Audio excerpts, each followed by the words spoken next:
Como anunciábamos, ya estamos ahora sí en el estudio con el senador Mario Vergara. Buenos días, Mario, y gracias por estar una vez más por acá. Un gusto estar como siempre en contacto con ustedes y con la audiencia. Y con Gonzalo Yeravide, que ya te agarró afuera. Sí, pero no me presta atención. No te presta atención, ¿no? Y debe tener que haber estado distraído para aún a esta altura del partido no saber lo que es el sereñismo. Bien, él te dijo, chicaneame al aire, está bien, porque ya ha tenido bastante se lo espacio merece, de leyes. Claro, se lo merece. Está bien, hay que ser justo. Después le mandamos las 1500 entrevistas en donde hablamos del sereñismo y ahí supongo que ahí va a incorporar.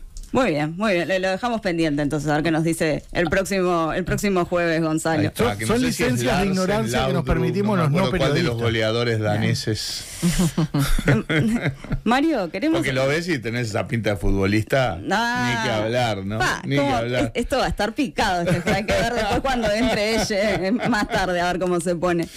Mario, queremos arrancar, obviamente, un tema de la entrevista va a ser este acuerdo que firmaron ayer con Yamandú, pero queremos ir un paso más atrás porque nos quedó pendiente hablar contigo directamente, sí lo hablamos con Maía la semana pasada, sobre la decisión esta, ¿no? De finalmente resolver bajar la precandidatura. ¿Por qué te parece que finalmente no terminó de prosperar esta idea de ir con tu precandidatura?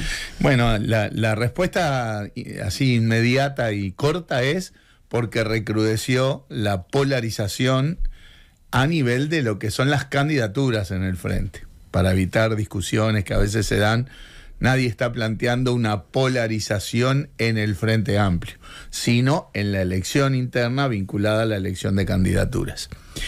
Nosotros cuando iniciamos este proceso teníamos un objetivo principal, que era el de contribuir al triunfo del Frente Amplio. Ese sigue siendo el objetivo, y entendíamos que desde el sereñismo la mejor forma de contribuir era, y sigue siendo, tener un espacio sereñista potente, porque creemos que este espacio sereñista es importante para los equilibrios del Frente Amplio, es importante desde la perspectiva de potenciar el diálogo del Frente Amplio con buena parte de la sociedad, y por lo tanto es importante desde el punto de vista electoral, para asegurar el triunfo del Frente y luego para mejor gobernar en un futuro gobierno frentista. Por lo tanto, esos eran los objetivos que siguen intactos. Nuestra precandidatura siempre tuvo una visión instrumental, era una herramienta al servicio de esos objetivos. Y nuestra estrategia fue un poco procurar instalar la idea de que la interna era el ámbito en donde se dirimía un poco la distribución dentro del Frente Amplio en función de las perspectivas política ideológica, replicando un poco lo que fue la interna propia del Frente Amplio de 2021, donde claramente se manifestaron tres grupos principales con votaciones muy cercanas. Y creemos que durante un tiempo eso más o menos incidió. Nosotros arrancamos tarde con nuestra precandidatura, ya lejos de las dos precandidaturas ya instaladas, de Yamandú y Carolina. Pero bueno, nosotros arrancábamos en órdenes de 3, 4 puntos y comenzamos a subir, llegamos a marcar 10, 12 puntos en algunas encuestas. Pero en paralelo, creemos nosotros que ante la percepción de que la interna frentista comenzaba a tener más paridad, no paridad de género, sino paridad de acercamiento entre las dos principales candidaturas, recrudeció la polarización en la interna. Y muchos compañeros nuestros que decían, mira, yo soy sereñista, te voy a apoyar, voy a estar contigo en octubre, pero ahora quiero incidir en esta elección para definir al candidato o la candidata. Y bueno, yo creo que esa lógica de voto útil que hizo recrudecer la polarización, como los analistas políticos siempre explican, si hay polarización son los polos los que atraen, y los que estamos fuera de los polos obviamente salimos perjudicados. Y bueno, eso se notó en el retroceso de nuestra precandidatura, y en determinado punto nuestro planteamiento es, bueno, para mantener esos objetivos de contribuir al triunfo del Frente con un espacio sereñista potente, entendimos que debíamos dar un paso al costado en materia de candidatura, pero seguir potenciando al espacio sereñista y definimos si acompañar, obviamente teníamos que optar por una de las precandidaturas, porque hasta jurídicamente uno no puede apoyar dos candidaturas, por la candidatura de Yamandú. Pero con la peculiaridad de dejar claro, y el acuerdo de ayer lo deja bien claro también, que nosotros vamos a seguir con nuestra propia campaña. La campaña de una columna sereñista con sus propios posicionamientos, sus propias posturas, su propio perfil. No nos subsumimos, digamos, en la campaña propia de Yamandú. No pasamos a integrar su comando, digamos, en ese sentido, sino que mantenemos nuestra columna con la lista 95, que es la forma de los sereñistas de acompañar la candidatura de Yamandú, y que, vuelvo a decir, mantenemos nuestro. Por eso es que, quizás a diferencia de otros procesos que fueron de esas características, nosotros entendimos junto con Yamandú de que teníamos que explicitar un acuerdo, este acuerdo que le da soporte a nuestra decisión de acompañar a Yamandú. Vamos a profundizar, Mario, en el acuerdo, pero antes de irnos, porque recién estabas hablando de los apoyos, ¿no? Y si bien hubo apoyos que se resolvieron de manera tardía, quizás, y podría pensarse que no eran seguros, nos preguntamos si vos esperabas que una vez que se definieron, este apoyo continuara hasta el final. No sé si te entendí del todo. Los apoyos a tu precandidatura, ¿no? Aquellos... Bueno, nosotros estamos en convocatoria sereñista dando como los primeros pasos desde el punto de vista político. Fíjate que por un lado vos tenés partidos como el Partido Comunista, el Partido Socialista, tienen más de 100 años y orgánicas súper consolidadas. El MPP, que el otro día festejó sus 35 años, ¿verdad? Y convocatoria sereñista se conforma 2 meses antes de la elección del año 2021. O sea, obviamente está todavía en proceso de fortalecimiento organizacional y orgánico en todo el país. Obviamente en ese marco que hablábamos recién, sí, hubo mucha ida y venida, ¿verdad? Que no le hizo bien a la precandidatura, evidentemente. Y bueno, que esos los factores también creemos que no permitieron un despegue mayor de la precandidatura. Pero bueno, eso es más anécdota que sustancia, ¿verdad? ¿Y cuánto pensando justamente en cómo se dio ese proceso, ¿no? De irse incorporando en distintos momentos y sobre todo de irse bajando ahora en distintos momentos, ¿no? Pues vimos primero la decisión de Plataforma, de Magnolia, y después llega esto, ¿no? Bueno, después asamblea con las departamentales. Son 2 procesos diferentes, ¿no? Por lo que planteaba recién. Nosotros no decidimos bajar la precandidatura y subsumirnos en la campaña de Yamandú. Nosotros decidimos que es conveniente sí dejar de lado nuestra precandidatura, pero mantener la columna de campaña en clave de nuestras posturas, incluso al punto tal de que si hay temas públicos en los que Yamandú y nosotros tenemos visiones diferentes, se expresarán. Se han expresado en estos días con respecto, por ejemplo, al tema del plebiscito de las intendencias, ¿verdad? Algo que está bien claro de que así va a ser la forma, bien claro en el diálogo con Yamandú. Pero ¿y cuánto afecta a convocatoria, a esa tercera ala, el hecho, por ejemplo, de haberse ido bajando en distintos momentos? Yo creo que ahora eso lo vamos a ver en el día de la elección, ¿verdad? Nosotros ahora aspiramos a que, acompañando la candidatura de Yamandú, tener una presencia importante como sereñistas con la lista 95. Creemos que esta es la vía en estas circunstancias de polarización de la interna, que vuelvo a decir, esa polarización es la que no permite que esta instancia electoral sea la de la distribución interna del frente en función de espacios político-ideológicos. Eso va a quedar entonces para la elección de octubre, pero aún así va a haber una expresión del sereñismo potente, ¿verdad? Va a depender de cómo sigamos ahora con nuestra campaña y dejando claro a partir del acuerdo que nosotros mantenemos y enfatizamos perfil que incluso están negro sobre blanco en este acuerdo que firmamos ayer. Hablando del acuerdo justamente, ¿no? En el documento, este documento firmado ayer, se plantea que las políticas que impulsen el crecimiento económico se deben desplegar sobre la base del orden macroeconómico sin confusiones. Bueno, ¿a qué te referís o a quiénes se alude cuando se habla de sin confusiones? ¿Por qué cada frase tiene que tener un destinatario, ¿no? Y bueno, porque siempre pensamos la frase con destinatario. Mario, claro. No, es un tema conceptual. O sea, en primer lugar, con Danilo siempre decíamos, ¿no? De enfatizar la idea de que no hay ningún proceso de desarrollo económico, social, cultural que esté basado en el desorden macroeconómico. Años incluso en la izquierda, había como un prurito, decía, no, priorizar el orden macroeconómico parecía una cuestión tecnócrata de derecha, y no, para desarrollar cualquier para fijar un rumbo, las aguas tienen que estar calmas. Si estás en el medio de una tormenta, con suerte te mantenés más o menos erguido, pero para fijar un rumbo de desarrollo con políticas claras en lo económico, en lo social, en lo cultural, el orden macroeconómico es un prerequisito. Y para eso que decimos un poco el 5 funciones es porque evidentemente nosotros en todos los procesos políticos, incluso en los gobiernos del frente, tuvimos mucha discusión sobre eso. Ahora parece estar instalado de que casi que como que no hay otra alternativa que la gestión de línea astorista, ¿sí? O astorivergarista, diría Manini, cosa que nunca terminaré de agradecerle, y que eso está más impregnado en todo el Frente Amplio. Bueno, si es así, la verdad es un logro desde nuestra perspectiva.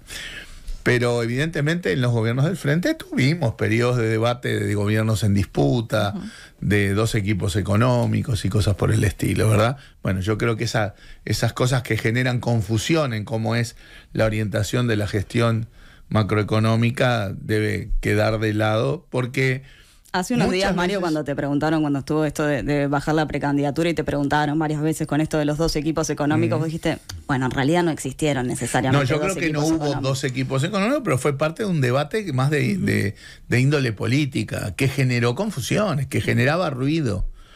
Yo creo que en buena medida muchos de los ruidos y debates que tuvimos en los gobiernos del frente tenían como algo subyacente esa idea de que el frente tenía las elecciones ganadas para siempre. Y que por lo tanto podíamos darnos el lujo de tener algunos debates siendo gobierno que obviamente no consolidaban las orientaciones.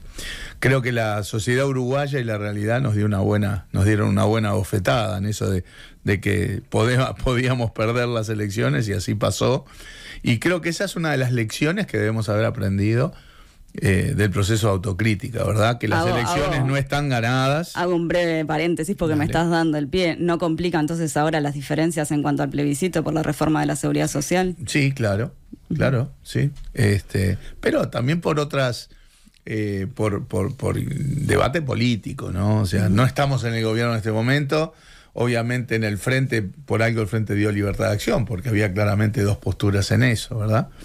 Pero yo vuelvo al asunto de que el frente en el gobierno tiene que tener claridad, mostrar sus políticas, y el espacio para los debates que siempre tiene que haber, porque la diversidad en el frente es riqueza, ¿sí? Bueno, siempre tienen que darse dentro de los carriles que no pongan en riesgo el triunfo electoral o la continuidad de las políticas. Ahora, si se lo deja negro sobre blanco es porque, más allá de que digas ahora hay una convicción de que la línea astorista estuvo bien, no creo que sea está también 100%. claro, ahí va. No creo que sea una cuestión. No, yo te lo digo en términos de que hay mucha gente hoy que plantea como que eso está... Sí, hay un consenso, claro. Claro, pero no es un consenso total, evidentemente. Bueno, y vamos a seguir mencionando cosas que se dieron ayer en el documento. Vamos a sacar entonces algunas frases como para seguirte preguntando, que vimos que te encanta esta parte. Un tema central para serenistas que figura en el documento es el posicionamiento internacional, ¿no? Ajá. Allí se habla del... A mí me encanta todo el documento. ¿Sí? Allí se habla del eje central del respeto a los derechos humanos, ¿no? Y esto es lo que llama la atención, quizás, a no tener varas diferentes según el caso. ¿A qué casos, a qué pronunciamiento se refiere cuando habla de esto, ¿no? De varas diferentes. En realidad es en general. Para cualquier caso tenemos que tener el mismo rasero. No podemos razonar de una manera si hay un gobierno, entre comillas, más ideológicamente cercano o no. Siempre con... la política exterior uruguaya tiene principios tradicionales, que se respetan gobierno tras gobierno, y es parte de la fortaleza del Uruguay en esa materia, ¿verdad? Principios de la libre autodeterminación de los pueblos, de la no injerencia en asuntos internos de otros países, de la resolución pacífica de los conflictos, del impulso a la paz, etcétera. Y bueno, yo creo que este eje de evaluar las situaciones en el eje del respeto a los derechos humanos es algo que tenemos que poner con más énfasis e incorporarlo como una tradición en los principios de la política exterior. Hay que ser claros en que los temas del posicionamiento internacional han sido tradicionalmente un punto de rispidez, de dificultad dentro del Frente Amplio. Pero capaz que más en los últimos años, en las últimas décadas. Capaz que en las últimas décadas se hacen más claros porque son cosas más mediáticas y las redes. Y por cómo vinieron ciertos procesos, me parece, ¿no? Porque de repente se empezaron a quebrar más las aguas, esto con Venezuela, con Nicaragua, ¿no? Sí, bueno, pero los que somos más veteranos también recordamos discusiones fuertes cuando existía la Unión Soviética, bueno, está bien. Cuba, esto, lo otro. Aún en un contexto de la Guerra Fría, ¿verdad? De dos bloques. O sea, siempre fue un tema de discusión y debate dentro de la izquierda y en los últimos tiempos también, ¿verdad? Nosotros creemos que de a poco el empuje tiene que ir en esta dirección, de dejar claro que hay ejes como el de los derechos humanos para evaluar tanto lo que pasa en Medio Oriente como lo que pasa en Centroamérica, como lo que pasa en Qatar o en Arabia Saudita, ¿verdad? Sabemos además que ese es un punto que la derecha siempre pone la púa, ¿verdad? Buscando las palabritas mágicas, si esto es una dictadura, no es una dictadura, si hay autoritarismo, no hay autoritarismo, en un mundo súper complejo. El otro día escuchaba a un amigo politólogo decir que más del 60% de la población mundial vive en regímenes autoritarios o dictatoriales. De hecho, Uruguay, que comercia con 150 países, más o menos el 30% de esos países son regímenes autoritarios. O sea, son cosas que hay que manejar con delicadeza en clave de política exterior, ¿verdad? Pero a la hora de tomar los posicionamientos nos parece importante para nosotros dejar en negro sobre blanco, como decís tú, que el eje del respeto a los derechos humanos no puede tener dos raseros, y eso es un posicionamiento dentro de lo que es la tradicional rispidez que generan estos temas en la interna del Frente Amplio. ¿Las mayores diferencias las han tenido con los sectores que apoyan a Carolina Cos en este caso, por ejemplo? En general sí, así como en otros temas. Tú recién hablabas del caso del referéndum de la seguridad social, pero en general cuando uno evalúa los últimos años lo que es el funcionamiento de la interna del Frente, la elaboración programática o la labor parlamentaria o los posicionamientos en temas tan relevantes como el de los plebiscitos, y ayer tuvimos otro ejemplo, el de las intendencias, claramente nosotros sentimos más lejanía o cercanía según el sector. Y en todos estos procesos, sí, hoy sentimos más lejanía con estos sectores que hoy apoyan la precandidatura de Carolina. Y ese es el elemento sustancial, central, por el cual nosotros a la hora de optar en las precandidaturas nos inclinamos por acompañar la precandidatura de Yamandú. No fue un concurso de belleza, no es que hayamos evaluado fortalezas y debilidades de las personas estrictamente, porque además, por lo menos nosotros consideramos que tanto Yamandú como Carolina son absolutamente imprescindibles, son dos compañeros y compañera absolutamente valiosos y que van a estar en el gobierno. Porque acá no es que elegís a una y el otro se va para la casa. Uno hasta podría pensar, ahí está la fórmula y la interna lo que va a definir, los frente amplistas lo que van a definir es el orden, básicamente. ¿Qué pasa, Mario, si pensamos, porque acá te estamos preguntando, a la interna del Frente Amplio algunas rispideces en materia internacional, pero ¿esto lo ves también en el manejo de este gobierno en cuanto a cómo se posicionó en relación a los distintos países según el caso? Pero seguro que sí, porque ellos ponen la manija de decir, a ver cómo tratamos a Venezuela, Nicaragua, Cuba, pero nos vamos al Mundial de Qatar o vamos a Arabia y nos traemos el pescado y cosas por el estilo, y nadie se pregunta, che, ¿no será un poquitito autoritario el régimen en Qatar o en Arabia Saudita? O sea, claramente hay posicionamientos oportunistas de parte de este gobierno. Y en América Latina general, también, ¿ves que claro, sí. Y además, bueno, acordate que este gobierno arranca con el presidente yendo a Argentina en la primera reunión de Mercosur, es decir, el Mercosur es una carga, es un lastre, nosotros no vamos a negociar por ahí y nos va a ir mejor, cosa que obviamente rebotaron contra la pared de la realidad. Pero también en el hecho de la inconsistencia de las decisiones de política exterior, porque hubo tanto énfasis en, Venezuela es una dictadura y no invito a Maduro a la Asunción, pero al poco tiempo mando un embajador, ¿no? O sea, claramente este gobierno ha sido muy inconsistente en los posicionamientos y en las decisiones de política exterior, así como que, bueno, creo yo que alguna que otra vez también violentó un poco esos principios tradicionales que hablamos, ¿no? De la resolución pacífica de los conflictos y demás. Por ejemplo, cuando no apoya en Naciones Unidas los pedidos de cese el fuego en Gaza, ¿no? Bueno, en el documento también se habla de que no debe aprovecharse el aparato estatal con fines políticos partidarios, ni la utilización de los organismos como plataformas de lanzamiento político, y que, bueno, que la gestión del Estado debe basarse en la transparencia. Sin duda, eso es un principio general. ¿Y en qué casos se piensa cuando se habla de esto? ¿Por qué siempre hay que pensar en un...? Uno piensa que esto se tomó por algo disparó el poner esto en el documento. Bueno, obviamente en los gobiernos del frente hubo ruidos con estos temas, ¿verdad? Y no es cuestión de identificar porque capaz que en distinto grado pasó en varios lados. Es una práctica muy tradicional de los partidos tradicionales, ¿verdad? Y lo está haciendo en este gobierno, incluso hasta de partidos no tradicionales como Cabildo a la hora de distribuir viviendas. Pero creemos que es una de las líneas que nosotros tenemos que despejar definitivamente en una gestión de gobierno del Frente Amplio, y por eso ponemos el documento no es un nuevo programa. El documento lo que procura es marcar algunos énfasis en cosas que pueden ser polémicas, por algo vos vas casi que frase por frase, punto por punto, y ves que cada punto tiene un componente, entre comillas, de polémica, porque justamente es dejar en claro que los serenistas vamos a estar marcando estas cosas. Mario, y que es parte de nuestro perfil. En esto de la polémica y cómo se han parado, vos en el momento fuiste muy firme con el tema de Sendik, por ejemplo, con que se apurara la decisión, ¿no? Por parte de... Porque tampoco en eso podemos tener dos raseros. Cuando hay cuestiones vinculadas a la gestión y a la transparencia, a la ética... Y bueno, uno puede lamentar que haya situaciones que ojalá no hubieran ocurrido, pero ocurrieron. Y entonces, en aquel momento, allá por 2018, 2019, me acuerdo cuando lanzamos la candidatura en aquel momento, fuimos, muy firmes en decir, va en la historia del Frente Amplio y va en el futuro del Frente Amplio dejar en claro que hay cosas que no se pueden permitir o avalar, que hay que actuar en consecuencia.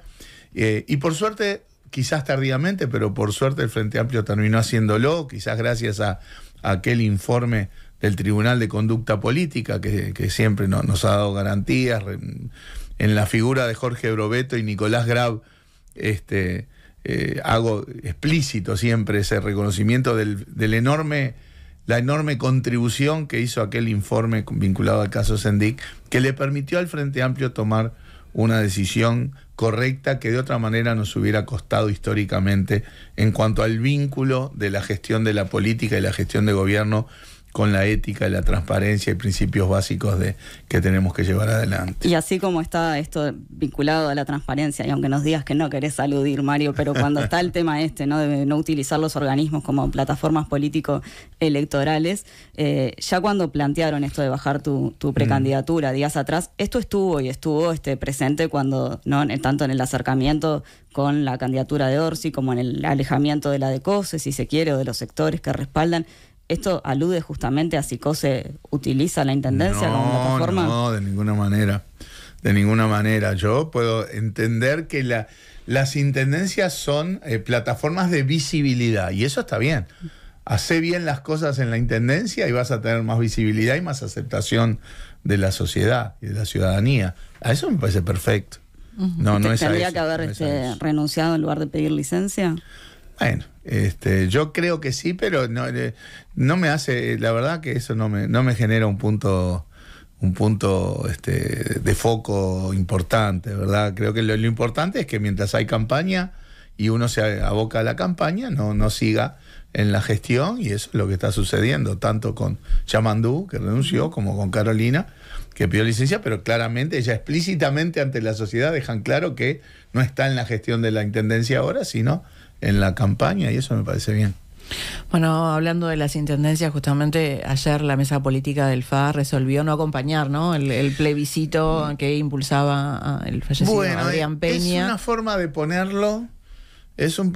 ponerlo, pero que hay que matizarlo, porque en realidad la amplia mayoría del Frente Amplio estuvo a favor de acompañar una formulación que es una variante sobre lo que plantea Ciudadanos, porque era un texto con variantes que el propio Frente estaría proponiendo.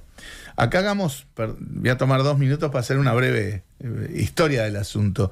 El Frente hace rato que viene proponiendo que, así como ya se da a nivel de gobierno nacional, donde en 15 años de gobierno se impulsó la transparencia y los mecanismos de concurso y sorteo para el ingreso a la función pública, o en los entes autónomos, bueno, las intendencias era algo que no estaba instalado normativamente, que las intendencias en general, por ejemplo, en general las intendencias del Frente operan con concursos y sorteos, pero porque lo deciden las propias intendencias, no porque haya una regla general, y sabemos que hay muchísimas intendencias que utilizan el ingreso a la función pública de manera clientelística, ¿verdad? Se entra a dedo en función de la afinidad política y se saca también en función de la afinidad política, con lo cual es una herramienta de clientelismo político a esta altura inaceptable, además de ser un elemento de opacidad en lugar de transparencia, y además de ser un elemento de injusticia y de inequidad, porque eso significa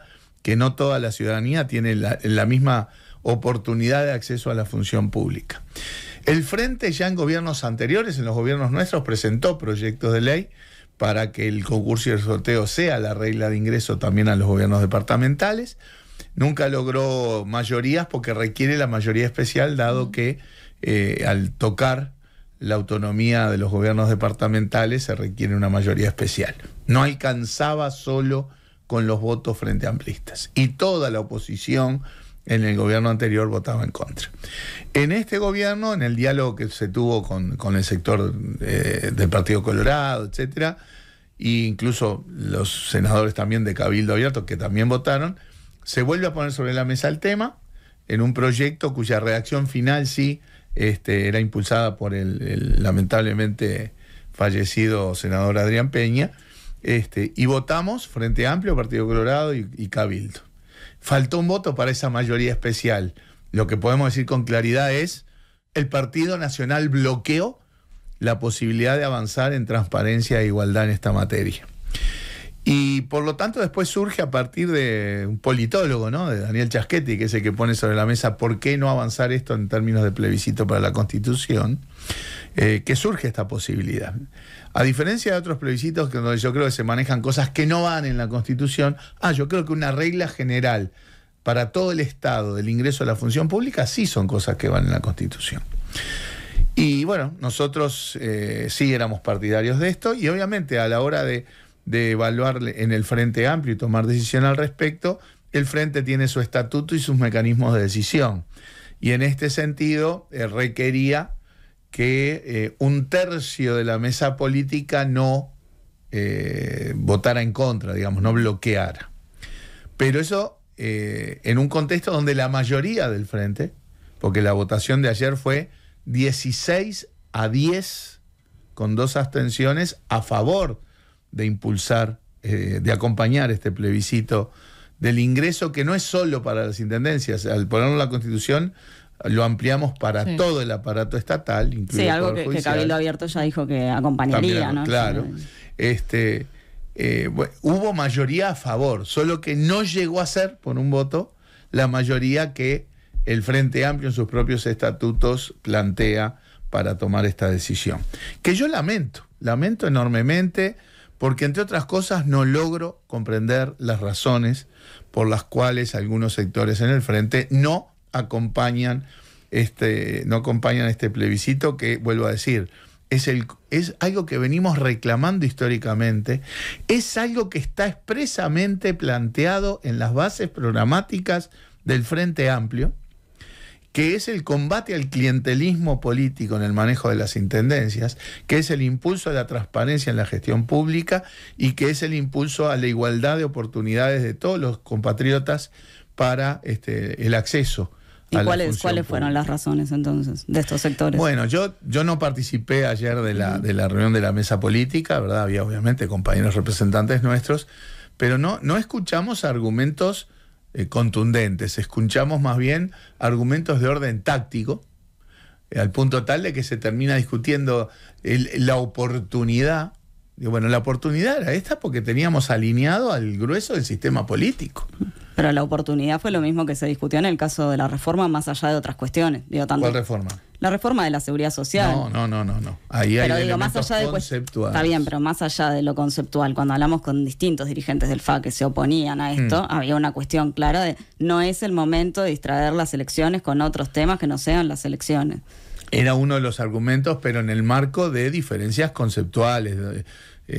Nosotros hemos tratado de ser claros, como exige Yarvide con el sereñismo, ¿verdad? En cuanto a, nosotros no creemos que haya cosas que están en la papeleta que deban estar en la Constitución. Los parámetros de las políticas no van en la Constitución, la edad mínima jubilatoria, la jubilación mínima. No compartimos lo que dice la papeleta de la consolidación de derechos previos, porque también consolida privilegios, como los de la caja militar. No compartimos la eliminación del pilar de ahorro individual. No, está claro que en este caso había otro montón de cosas. Que también ahí contradice las bases programáticas del Frente Amplio.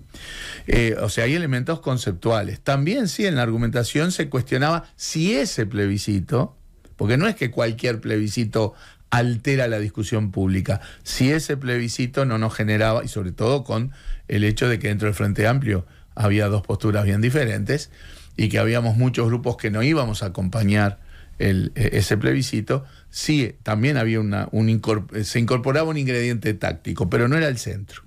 Acá, más allá de la discusión táctica, no vemos ningún argumento fuerte, porque de hecho se plantea la posibilidad de que, bueno, si ahora en lugar de hacerlo en octubre lo hacemos en mayo, cosa que no está 100% clara si se puede hacer en mayo. Eso dependerá de lo que decida eventualmente la Corte Electoral.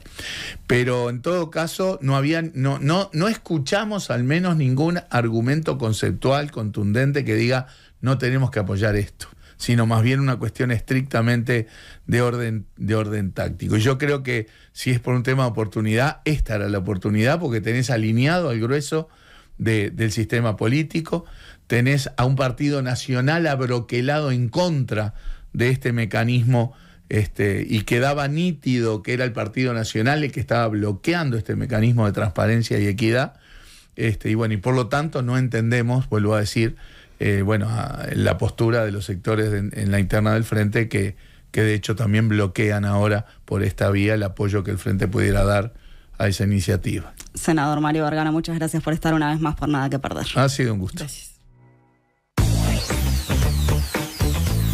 Nada que perder.